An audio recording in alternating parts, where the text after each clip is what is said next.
दूसरों की नजर में यह एक पंख है, लेकिन उसकी नजर में ये जेल से भागने की कुंजी है।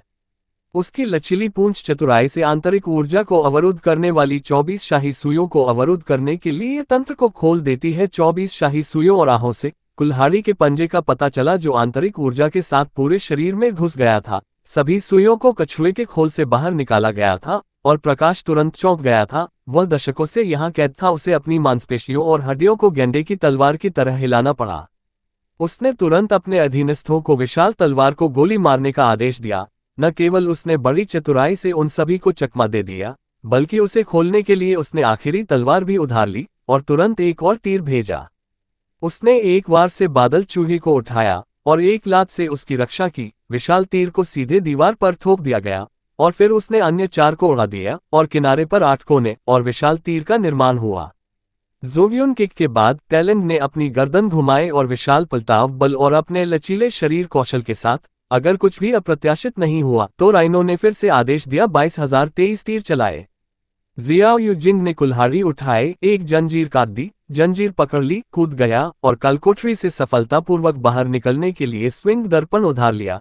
ये छोटी जैद आत्माएं टैलेंट के सामने खरबूजे और सब्जियां काटने जैसी थी, कोई भी उन्हें रोक नहीं सका।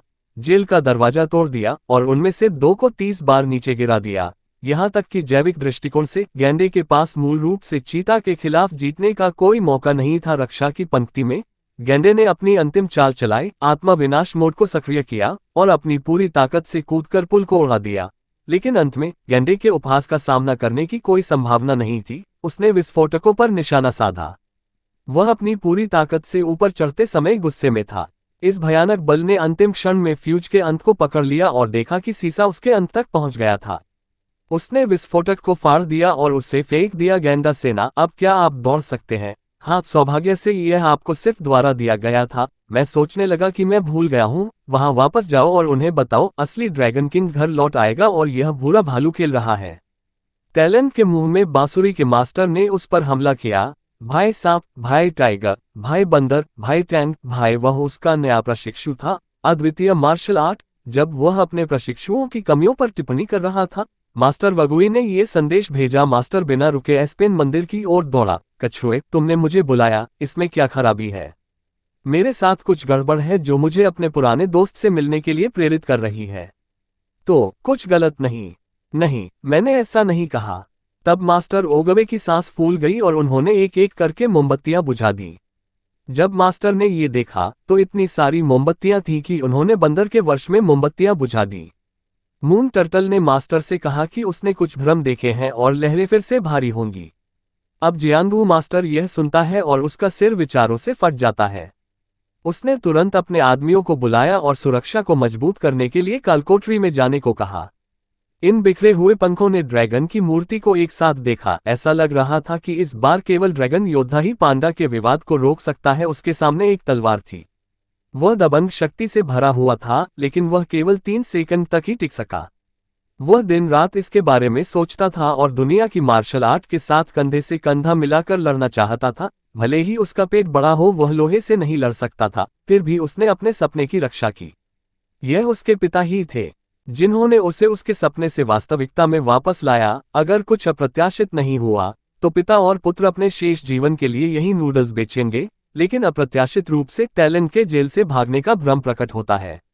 जेड पैलेस आज ड्रैगन स्क्रॉल को विरासत में लेने और टैलेंट के खिलाफ लड़ने के लिए एक ड्रैगन योद्धा का चयन करेगा। जब बाबाओ शीर्ष पर चढ़ने के लिए संघर्ष कर रहे थे तो वह इसे कैसे चूक सकते थे? पहाड़ पर वह अभी भी एक कदम देर से था। अंतिम क्षण में गेट ने उसे बाहर कर दिया, जिसे इस आयोजन में एक अद्भुत मार्शल आर्ट प्रतियोगिता माना जाता था। उन्हें एकल वॉल्ट करने की पूरी कोशिश की और खुद को उसके सामने फेंक दिया।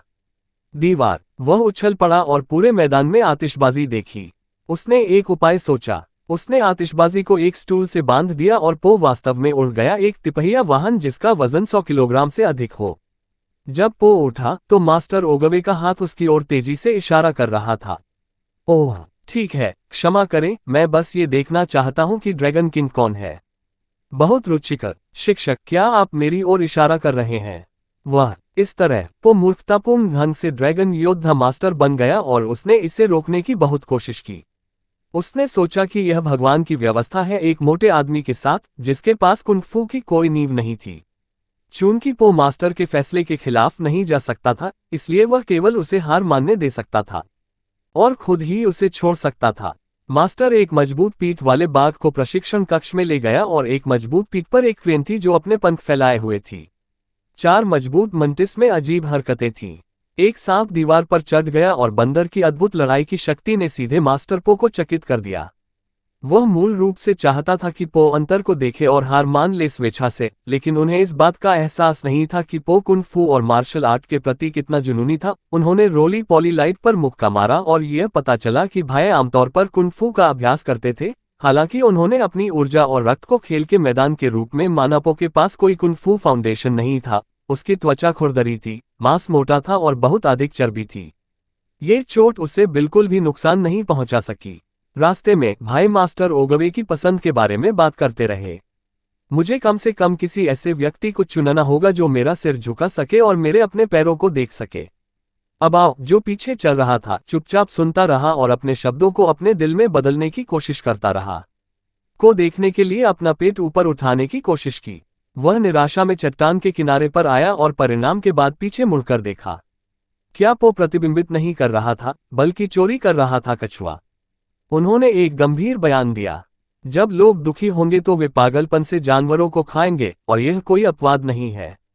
उदास पो का सामना करते हुए मास्टर ओगवे ने एक वाक्य उद्धृत किया जो मुझे विशेष रूप से पसंद आया। जब मास्टर ने रोल कॉल किया, उसने पाया कि एबाओ कमरे में नहीं था। क्या ऐसा हो सकता है कि योजना सफल रही हो? लेकिन आश्चर्य की बात यह है कि एबाओ बिल्कुल भी नहीं गया, बल्कि अभ्यास कक्ष में जल्दी आ गया, क्योंकि उसने इतनी मेहनत की थी। उन्हें एक दत्तक पुत्र ने कहा कि वह वरिष्ठ भाइयों के लिए एक झगड़ालू साथी था।